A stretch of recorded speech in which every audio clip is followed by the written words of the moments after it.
Hello everyone, I am back with a new video. This video is about human anatomy which is volume 2. इसके पहले मैंने volume 1 की video बनाई थी जिसमें मैंने इंपॉर्टेंट टॉपिक्स और कैसे आपको कवर करना है वो बताया था। वॉल्यूम 2 वॉल्यूम 1 के कंपैरिजन में ज़्यादा इम्पॉर्टेंट है। तो जो इम्पॉर्टेंट मैंने कुछ क्वेश्चंस जो मुझे बहुत इम्पॉर्टेंट लगे वो मैंने फ्रंट में लिखा हुआ है। अगर मैं लॉन्ग क्वेश्चन की बात करूँ तो एक चीज़ याद रखिए, एक जॉइंट, एक मसल और एक नर्व हर बार एग्ज़ाम में आता है, लॉन्ग में, शॉर्ट में एंड वेरी शॉर्ट में भी। लॉन्ग की बात करूं तो hip joint, knee joint, ankle joint.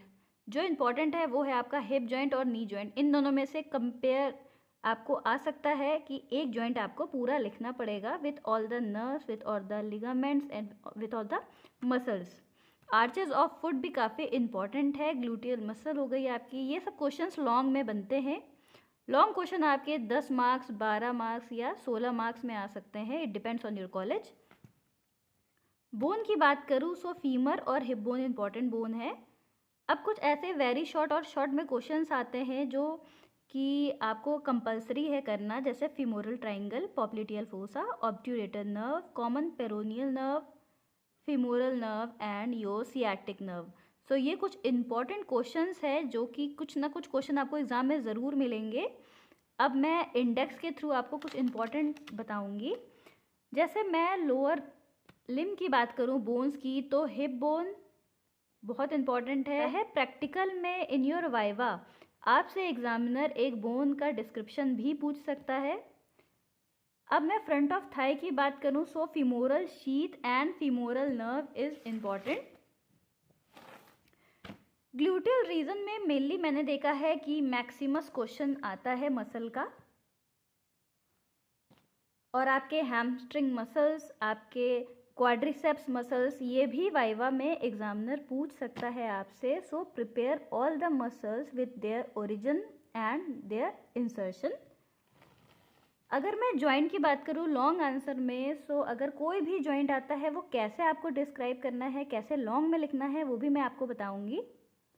So deep peroneal nerve, superficial peroneal nerve, ये सारे नर्व्स आपको प्रिपेयर पूरा करना है। बट कुछ इंपॉर्टेंट टॉपिक्स हैं जिनको आपको ज़्यादा ध्यान देना है, आपका femoral nerve, obturator nerve and sciatic nerve. अब एग्ज़ाम में अगर लॉन्ग क्वेश्चन में आपसे सिर्फ टीबियल नर्व पूछा जाए 16 मार्क्स में, सो आप कंफ्यूज रहोगे कि उसमें मैं लिखूं क्या। सो उस केस में आप ये कर सकते हो कि आप सियाटिका को पूरा डिस्क्राइब करके कॉमन पेरोनियल और टीबियल को डिस्क्राइब कर सकते हो, बिकॉज कॉमन पेरोनियल या टीबियल में इतना ज़्यादा कुछ आप नहीं लिख सकते। सो डिस्क्राइब अगर आपको 16 मार्क्स में करना है तो उस क्वेश्चन को आप डिटेल से लेके चल सकते हो। अब अगर मैं किसी एक टॉपिक की बात करूँ कि कैसे आपको उसे डिस्क्राइब करना है, कैसे उसे आपको लिखना है एग्ज़ाम में, तो सबसे पहले मैं आपको एक नर्व से एग्जांपल लेती हूँ, जैसे कि कॉमन पेरोनियल नर्व। सबसे पहले आपको हेडिंग वाइज लिखना है। ये चीज़ ज़रूर याद रखिए कि कोई भी क्वेश्चन हो उसको आपको नीट एंड क्लीन डायग्राम के साथ और आपको इम्प्रेशन अच्छा बना के चलना है हेडिंग्स के साथ। सबसे पहले आपको हेडिंग पे ध्यान देना है, क्योंकि कोई भी कॉपीज चेक करता है वो सबसे पहले आपके हेडिंग्स पे ही ध्यान देता है, बिकॉज बाय हेडिंग नॉलेज अच्छी पता चल जाती है। रूट वैल्यू, उसका कोर्स, उसके ब्रांचेस, ये 3 हेडिंग ज़रूरी है किसी भी नर्व को लिखने की। चाहे मैं सियाटिका की बात करूँ, कॉमन पेरोनियल की, टीबियल की, किसी भी नर्व की बात करूँ, उस केस में याद रखिए आपको हेडिंग वाइज लिखना है। आपको रूट वैल्यू, उसका कोर्स और उसके ब्रांचेस को डिस्क्राइब करना है। नर्व के बाद अगर मैं बात करूं किसी जॉइंट की, मेनली लोअर लिम्ब में जो सबसे इंपॉर्टेंट है वो हिप एंड नी जॉइंट है।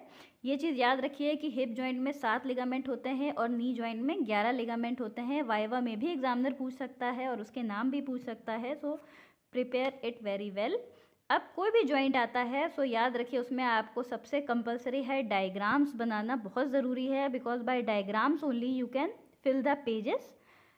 अब उसका सबसे पहले है टाइप। मेनली वो जॉइंट जो है, आप, मैं अगर बात करूँ हिप जॉइंट की या नी जॉइंट की या एंकल जॉइंट की, उसका टाइप क्या है।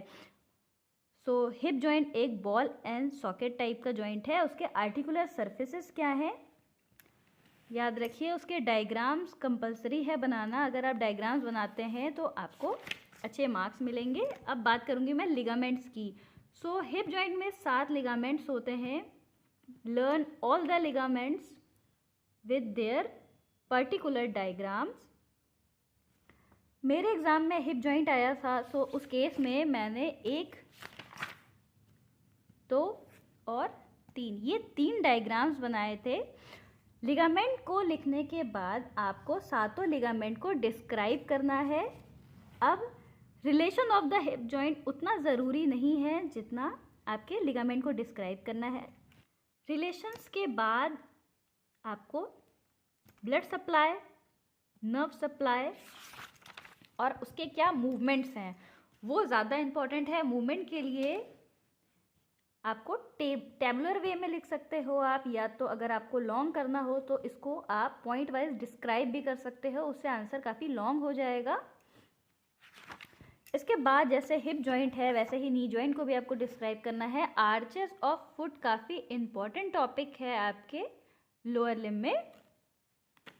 सो आपको आर्चेस को क्लासीफाई करना है। थोड़ा सा उसका इंट्रोडक्शन दीजिए, उसके बाद उसके आर्चेस को क्लासीफाई करिए। उसके जितने भी आर्च हैं उसका एंड क्या है, उसका समिट क्या है, डायग्राम के साथ आपको डिस्क्राइब करना है, उससे आपको अच्छे मार्क्स मिलेंगे। अब इसके अलावा मैं बात करूं अगर आपसे कुछ इम्पॉर्टेंट ऑर्गन्स की, सो ऑर्गन में जो सबसे ज़्यादा पूछा जाता है वो है आपका लिवर। लिवर से क्वेश्चन ज़रूर आता है आपके, या तो आपसे मेनली इंटेस्टाइन से रिलेटेड क्वेश्चन पूछ सकते हैं या तो आपसे लिवर ही एक ऐसा टॉपिक है जो कि काफ़ी पूछा जाता है। सो लिवर को आपको फिजियोलॉजिकल वे में नहीं, एनाटॉमिकल वे में डिस्क्राइब करना है। उसके फीचर्स, उसका लोकेशन, उसके एक्सटर्नल फीचर्स, मेनली 5 सरफेस हैं, याद कर लीजिए उसे। उसके कितने लोब्स हैं और उसमें क्या क्या पार्ट्स हैं वो भी आपको याद करना पड़ेगा। और जो डायग्राम आपको सबसे इजी लगे उस डायग्राम को आप प्रैक्टिस कर लीजिए डिस्क्राइब करने के लिए। सो ये कुछ ऐसे इम्पॉर्टेंट टॉपिक्स थे जो मुझे लगा एग्ज़ाम में पूछे जा सकते हैं। I hope this video will help you in your exam. So thank you for watching my video. Thank you.